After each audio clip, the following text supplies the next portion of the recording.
ಇವತ್ತು ನಿಮ್ಮೆಲ್ಲರ ಜೊತೆ ಈ ಅರ್ಥಗರ್ಭಿತವಾದ ನ್ಯಾಯಬದ್ಧವಾದ ಹೋರಾಟಕ್ಕೆ ನನಗೂ ಭಾಗವಹಿಸಕ್ಕೆ ಒಂದು ಅವಕಾಶ ಸಿಕ್ಕಿದೆ. ನನಗೆ ಬಹಳ ಸಂತೋಷ ಆಗಿದೆ. ಈಗ ಎಲ್ಲ ಮುಖಂಡರು, ಎಲ್ಲ ಆಯೋಜಕರಿಗೆ ನಾನು ಧನ್ಯವಾದಗಳು ಹೇಳಕ್ಕೆ ಇಷ್ಟಪಡ್ತೀನಿ. ಒಂದು ಉತ್ತಮ ಹೋರಾಟ ಅಂದ್ರೆ ಏನು? ಒಂದು ಉತ್ತಮ ಹೋರಾಟ ಅಂದ್ರೆ ಎಷ್ಟು ಜನ ಸೇರ್ತಾರೆ ಅನ್ನೋದು ಮಾತ್ರ ಅಲ್ಲ, ಎಷ್ಟು ಮೀಡಿಯಾದಲ್ಲಿ ಹೆಡ್ಲೈನ್ ಬರುತ್ತೆ ಅಂತ ಮಾತ್ರ ಅಲ್ಲ, ಎಷ್ಟು ಗಟ್ಟಿಯ ಘೋಷಣೆ ಹೋಗ್ತೀವಿ ಅಂತ ಮಾತ್ರ ಅಲ್ಲ. ಒಂದು ಉತ್ತಮ ಹೋರಾಟ ಅಂದ್ರೆ ಎಷ್ಟು ನ್ಯಾಯಬದ್ಧವಾದ ಬೇಡಿಕೆ ಇರುತ್ತೆ. ಆ ನ್ಯಾಯಬದ್ಧವಾದ ಬೇಡಿಕೆ ಇವತ್ತಿನ ದಿನ ಇದೆ. ಮುಖ್ಯಮಂತ್ರಿಯವರೇ ಕೇಳಿಸ್ಕೊಳ್ಳಿ, 1% ಒಳ ಮೀಸಲಾತಿನಲ್ಲಿ ನಮ್ಮ ಅಲೆಮಾರಿ ಸಮುದಾಯಗಳು 49 ಇಂದ 59 ಸಮುದಾಯಗಳಿಗೆ ನ್ಯಾಯಬದ್ಧವಾದ ಬೇಡಿಕೆ. ಆ ಉದ್ದೇಶದಿಂದ ಈ ಹೋರಾಟ ಆಗ್ತಿದೆ ಅನ್ನೋ ಕಾರಣಕ್ಕೆ ಇದು ಒಂದು ಐತಿಹಾಸಿಕ ಹೋರಾಟ. ಈ ಐತಿಹಾಸಿಕ ಹೋರಾಟದ ಜೊತೆ ನಾನು ಯಾವಾಗಲೂ ಎಂದೆಂದಿಗೂ ನನ್ನ ಜೊತೆ ಇರ್ತೀನಿ ಅಂತ ಹೇಳಕ್ ಇಷ್ಟಪಡ್ತೀನಿ. ಸ್ನೇಹಿತರೆ, ನಾವು ನಮ್ಮ ತಂಡದವರು ನಾಗಣ್ಣ, ಶ್ರೀನಿವಾಸ್ ಅವೆಲ್ಲರೂ ಕೂಡ 8 ವರ್ಷಗಳಿಂದ ಅಲೆಮಾರಿಗಳ ಪರವಾಗಿ ಕರ್ನಾಟಕದಾದ್ಯಂತ ಕೆಲಸ ಮಾಡ್ಕೊಂಡು ಬರ್ತಾ ಇದ್ದೀವಿ. ಎಲ್ಲ ಒಂದು ಗುಡಿಸಲು ಮುಕ್ತ ಕರ್ನಾಟಕ ಮಾಡಬೇಕು ಅನ್ನೋ ನಮ್ಮ ಉದ್ದೇಶ. ಆದರೆ ಈ ಆಳುವ ಸರ್ಕಾರಗಳಿಗೆ ನೀವೆಲ್ಲ ಅನ್ಟಚಬಲ್ಸ್ ಆಗಿಲ್ಲದೆ ಇದ್ರು, ನೀವೆಲ್ಲ ಅನ್ಸಿಯಬಲ್ಗಳು. ಅನ್ಸಿಯಬಲ್ ಅಂದ್ರೆ ನೀವಿದ್ರು ಕೂಡ ಕಾಣಲ್ಲ, ನೀವು ಕಾಣ ಕುರುಡು ಈ ಸರ್ಕಾರಗಳು. ಮುಖ್ಯಮಂತ್ರಿಯವರೇ, ಶತಮಾನಗಳಿಂದ ಕಲೆನ ಉಳಿಸಿ ಬೆಳೆಸಿರೋರು ನಮ್ಮ ಅಲೆಮಾರಿ ಸಮುದಾಯಗಳು. ಆದ್ರೆ ನಿಜವಾಗ್ಲೂ ನಾಟಕ ಆಡ್ತಿರೋ ನೀವು ಇವತ್ತಿನ ದಿನ ನೀವು ನಾಟಕ ಮಾಡ್ತಾ ಇದ್ದೀರಾ. ಬಹುಶಃ ನಿಮಗೆ ಇವತ್ತಿನ ದಿನ ಮಲಗಿರೋನ ಎಬ್ಬರಿಸಬಹುದು, ಆದ್ರೆ ನಿದ್ದೆ ಮಾಡ್ತಿರೋ ನಾಟಕನ ಎಬ್ಬರಿಸಕ್ಕಾಗಲ್ಲ ಅನ್ನೋ ಕಾರಣಕ್ಕೆ ಮುಖ್ಯಮಂತ್ರಿ ಅವರೇ ಇವತ್ತು ಅದನ್ನ ನಮಗೆ ತೋರಿಸ್ಕೊಡ್ತಾರೆ. ಸೊ ನಮ್ಗೆ ಖಂಡಿತವಾಗೂ ನಮ್ಮ ಒಂದು ಕನಸು ಏನಿತ್ತು ಅಂದ್ರೆ ಈ ಅಲೆಮಾರಿ ಸಮುದಾಯಗಳು ಗಟ್ಟಿಯಾಗಿ ಸಂಘಟನೆ ಆಗ್ತಾರೆ, ಅಲೆಮಾರಿಗಳಿಂದ ಒಂದು ದೊಡ್ಡ ಮಟ್ಟದ ಪರಿವರ್ತನೆ ಆಗುತ್ತೆ. ಈ ರಾಜ್ಯ ಸರ್ಕಾರದ ದಬ್ಬಾಳಿಕೆಯ ನೀತಿಗಳಿಂದ ಇವತ್ತು ಗಟ್ಟಿಯಾಗಿ ಸಂಘಟನೆ ಆಗೋ ಸಾಧ್ಯತೆಗಳಿದೆ. ಸೊ ಆ ಸಂಘಟನೆ, ಆ ಹೋರಾಟದ ಜೊತೆ ಎಂದೆಂದಿಗೂ ನಿಂತಿರ್ತೀವಿ. ನಮ್ಮ ಬಾಬಾ ಸಾಹೇಬ್ ಅಂಬೇಡ್ಕರ್ ಹೇಳ್ತಾರೆ, ಶಿಕ್ಷಿಸು, ಸಂಘಟಿಸು, ಹೋರಾಟ ಮಾಡು. ಆ ಶಿಕ್ಷಿಸು, ಸಂಘಟಿಸು, ಹೋರಾಟ ಮಾಡು ಇವತ್ತು ಸಾಂಕೇತಿಕವಾಗಿ ನಿಜ ಜೀವನದ ರೂಪಗೊಂಡಿದೆ ಅಂತ ನನಗೆ ಹೆಮ್ಮೆಯ ವಿಚಾರ ಸ್ನೇಹಿತರೆ. ಮತ್ತೆ ಸ್ನೇಹಿತರೆ, ನೀವೆಲ್ಲ ಕೇಳ್ತೀರ ನ್ಯಾಯ ಬೇಕು ಅಂತ. ಸಂವಿಧಾನ ಪೀಠಿಕೆಯಲ್ಲಿ ನ್ಯಾಯ ಇದೆ. ಏನಿದು ನ್ಯಾಯ? ನ್ಯಾಯ ಅಂದ್ರೆ ಇತಿಹಾಸದ ತಪ್ಪುಗಳನ್ನ ಸರಿಪಡಿಸೋದು. ಯಾರಿಗೆ ಅನ್ಯಾಯ ಮಾಡಿದೆ? ಈ ಒಂದು ಅಲೆಮಾರಿಗಳಿಗೆ ಯಾರು ಅನ್ಯಾಯ ಮಾಡಿದೆ? ಇಡೀ ಅಸಮಾನತೆ ಮತ್ತು ಅನ್ಯಾಯದ ವ್ಯವಸ್ಥೆಗೆ ಅನ್ಯಾಯ ಮಾಡಿದೆ. ಸಾಮಾಜಿಕವಾಗಿ, ಆರ್ಥಿಕವಾಗಿ, ಶೈಕ್ಷಣಿಕವಾಗಿ, ಭೂಮಿನಲ್ಲಿ, ರಾಜಕೀಯದಲ್ಲಿ, ವಸತಿನಲ್ಲಿ ಎಲ್ಲಾ ರೀತಿಯ ಅಲೆಮಾರಿಗಳಿಗೆ ಅನ್ಯಾಯ ಮಾಡಿದೆ. ಸೊ ಆ ನಿಟ್ಟಿನಲ್ಲಿ ಎಲ್ಲಾ ರೀತಿ ಪ್ರತಿರೋಧ ಬೇಕು. ಯಾರು ಜಾಸ್ತಿ ಪಡೆದಿದ್ದಾರೋ ಅವ್ರನ್ನ ಜಾಸ್ತಿ ವಾಪಸ್ ಕೊಡಬೇಕು, ಯಾರು ಜಾಸ್ತಿ ವಂಚಿತರೋ ಅವ್ರು ಜಾಸ್ತಿ ಪಡಿಬೇಕು. ಅದೇ ನ್ಯಾಯದ ಪರಿಕಲ್ಪನೆ. ಯಾರ್ಯಾರು ನಿಮ್ಮ ಪಕ್ಷಗಳಲ್ಲಿ ಅಲ್ಲೇ ಸದಾಶಿವನಗರ ಡಾಲರ್ಸ್ ಕಾಲೋನಿಯಲ್ಲಿ ಪ್ರಭಾವಿ ತಂದೆ, ಪ್ರಭಾವಿ ತಾತನ ಮಕ್ಕಳು, ಮೊಮ್ಮಕ್ಕಳಲ್ಲಿ ಬೆಳೆಸ್ತಾ ಇದ್ದೀರಾ, ಅವರಿಂದ ಕಿತ್ತು ನಮಗೆ ಒಂದು ಅಲೆಮಾರಿ ಸಮುದಾಯಗಳ, ವಂಚಿತ ಸಮುದಾಯಗಳಿಗೆ ಇಷ್ಟಪಡ್ತೀವಿ. ನಮಗೆ ಬಾಬಾ ಸಾಹೇಬ್ ಅಂಬೇಡ್ಕರ್ ಹೇಳ್ತಾರೆ, ನೀವಿವತ್ತು ನದಿನಲ್ಲಿ ಕೊಚ್ಕೊಳ್ಳುವ ಮಣ್ಣಾಗಬೇಡಿ, ನದಿಯ ದಿಕ್ಕು ಬದಲಾಯಿಸುವ ಬಂಡೆಗಳಾಗಿ.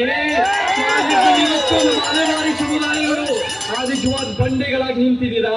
ಆ ಬಂಡೆಗಳು ಶಕ್ತಿ ನಮಗೆ ಬೇಕಾಗತ್ತೆ. ಮತ್ತೆ ಇವತ್ತಿನ ಮುಖ್ಯಮಂತ್ರಿಗಳು ಹೆಂಗ್ ಅಧಿಕಾರಕ್ಕೆ ಬಂದ್ರು? ಅವ್ರ ಸರ್ಕಾರ ಅಹಿಂದ ಸರ್ಕಾರ ಅಂತ ಹೇಳ್ಕೊಂಡಿದ್ದಾರೆ. ಅಲ್ಪಸಂಖ್ಯಾತರ, ಹಿಂದುಳಿದ ದಲಿತರಿಗೆ ನಾವು ನ್ಯಾಯ ಒದಗಿಸ್ತೀವಿ ಅಹಿಂದ ಅಂತ. ಅಹಿಂದದಲ್ಲಿ ಆದಿವಾಸಿಗಳು, ಅಲೆಮಾರಿಗಳು ಇಲ್ವಾ ಮುಖ್ಯಮಂತ್ರಿಯವರೇ? ಅಹಿಂದ ಅನ್ನೋದು ಎಲ್ಲ ಒಂದ್ ಕಡೆ. ಅಲೆಮಾರಿಗಳ ಕಷ್ಟಗಳ ಬಗ್ಗೆ ನಿಮಗೆ ಕೇಳಿಸಲ್ವಾ? ಯಾರ ಪರವಾಗಿದ್ದೀರಾ? ಅಹಿಂದ ನಿಮ್ಮ ಸ್ವಜಾತಿ ಪರವಾಗಿದ್ದೀರಾ? ನಿಮ್ಮ ಒಂದು ಕುರ್ಚಿ ಉಳಿಸ್ಕೊಳ್ಳೋಕ್ಕೋಸ್ಕರ ಇದ್ದೀರಾ? ಈ ಅಹಿಂದ ನಮಗೆ ಯಾವತ್ತೂ ನ್ಯಾಯ ಒದಗಿಸಿಲ್ಲ. ನಮಗೇನ್ ಬೇಕು ಅಂದ್ರೆ ನಮಗೆ ದಮನಿತ ಅನ್ನೋದು ಬೇಕು. ದಲಿತರು, ಎಂಬಿಸಿಗಳು, ನೋಮ್ಯಾಡ್ ಅಂದ್ರೆ ಅಲೆಮಾರಿಗಳು, ಟ್ರೈಬಲ್ ಅಂದ್ರೆ ಆದಿವಾಸಿ, ಮತ್ತೆ ಅಲ್ಪಸಂಖ್ಯಾತ, ಈ ದಮನಿತ ಸಮುದಾಯಗಳಿಗೆ ನಮ್ಗೆ ನ್ಯಾಯ ಬೇಕಾಗುತ್ತೆ ಸ್ನೇಹಿತರೆ. ಮತ್ತೆ ನಾವು ಕೇಳ್ಕೊಳ್ಳಿ, ನಾವು ನೋಡಿ ಇವತ್ತಿನ ಎಷ್ಟು ಮೀಡಿಯಾ ಕ್ಯಾಮರಾಗಳು ಬಂದಿದೆ. ನೀವೆಲ್ಲ ಎಷ್ಟು ಸಾವಿರಾರು ಜನ ಬಂದಿದ್ದೀರಾ, ರಾಜ್ಯ ಮಟ್ಟದಲ್ಲಿ ಮೂಲೆಯಿಂದ ಬಂದಿರೋದೇ ಒಂದು 3 ಕ್ಯಾಮರಾಗಳು. ನಾವು ನೋಡಿದೀವಿ ಬೇರೆ ಬೇರೆ ಹೋರಾಟಗಳು, ಪ್ರಭಾವಿ ಸಮುದಾಯಗಳು ಮೀಸಲಾತಿಗೋಸ್ಕರ ಹೋರಾಟ ನೋಡಿದೀವಿ. ಪಂಚಶಾಲಿ ಹೋರಾಟಗಳು, ಸ್ವಾರ್ಥದ ಹೋರಾಟಗಳು, ಅವರ ಹೋರಾಟಗಳು ಬಂದಾಗ 10 ಮೀಡಿಯಾಗಳು ದೊಡ್ಡ ಪ್ರಮಾಣದಲ್ಲಿ ಪ್ರಚಾರ ಆಗುತ್ತೆ. ನಮ್ಮ ವಿಚಾರಗಳ ಬಗ್ಗೆ ಮಾಧ್ಯಮಗಳ ಕಾಳಜಿ ಇರುವ ನಾವೆಲ್ಲ ನಾವೆಲ್ಲ ಇವತ್ತಿನ ದಿನ 21ನೇ ಶತಮಾನದಲ್ಲಿ ನಾವೆಲ್ಲ ನಡೆದಾಡುವ ಮಾಧ್ಯಮಗಳೇ ಸೋಷಿಯಲ್ ಮೀಡಿಯಾನ ಗಟ್ಟಿಯಾಗಿ ಬಳಸಿ ಸೋಷಿಯಲ್ ಮೀಡಿಯಾ ಮುಖಾಂತರ ನೀವು ನಿಜವಾದ ಸತ್ಯಗಳು ನೀಡಿ ನಾವು ಕರ್ನಾಟಕ ಜನತೆಗೆ ಜಾಗೃತಿ ಮೂಡಿಸ್ತಾ ನಮ್ಮ ಹೋರಾಟನ ಗಟ್ಟಿಗೊಳಿಸ್ತಾ ನಾವು ನ್ಯಾಯ ಒದಗಿಸೋಣ ಅಂತ ಹೇಳಕ್ ಇಷ್ಟಪಡ್ತೀನಿ. ಮತ್ತೆ ಮುಖ್ಯವಾಗಿ ಈ ಹೋರಾಟ ಇವಾಗ 23 ದಿನದಿಂದ ನೀವೆಲ್ಲ ಗಟ್ಟಿಯಾಗಿ ಮಾಡ್ತಾ ಇದ್ದೀರಾ. ಬಹುಶಃ ದಶಕಗಳ ಕಾಲ ನಡೀತಾ ಇದೆ ಹೋರಾಟ. ಇದು 35 ವರ್ಷದ ಒಳ ಮೀಸಲಾತಿ ಹೋರಾಟ ನಮ್ಮೆಲ್ಲರಿಗೂ ಗೊತ್ತಿದೆ. ನಾವು ಕೇಳ್ಕೊಡಿ, ನಮ್ಗೆ ಓದ್ಸಲಿ ಬಂದಾಗ ಇಲ್ಲೇ ಫ್ರೀಡಂ ಪಾರ್ಕ್ ನಲ್ಲಿ ಹೋರಾಟ ಬಂದಾಗ ಒಂದೊಂದು ಪಕ್ಷದವರು ಬಂದ್ರು ಅನ್ನೋ ಕಾರಣಕ್ಕೆ ವಿರೋಧ ಬಂತು. ಇವತ್ತು ಅಲೆಮಾರಿಗಳಿಗೆ ಯಾವ ಒಂದು ಪಕ್ಷಗಳೆಲ್ಲ ವಿರೋಧ, ಇಡೀ ಸಿಸ್ಟಮೇ ವಿರೋಧ.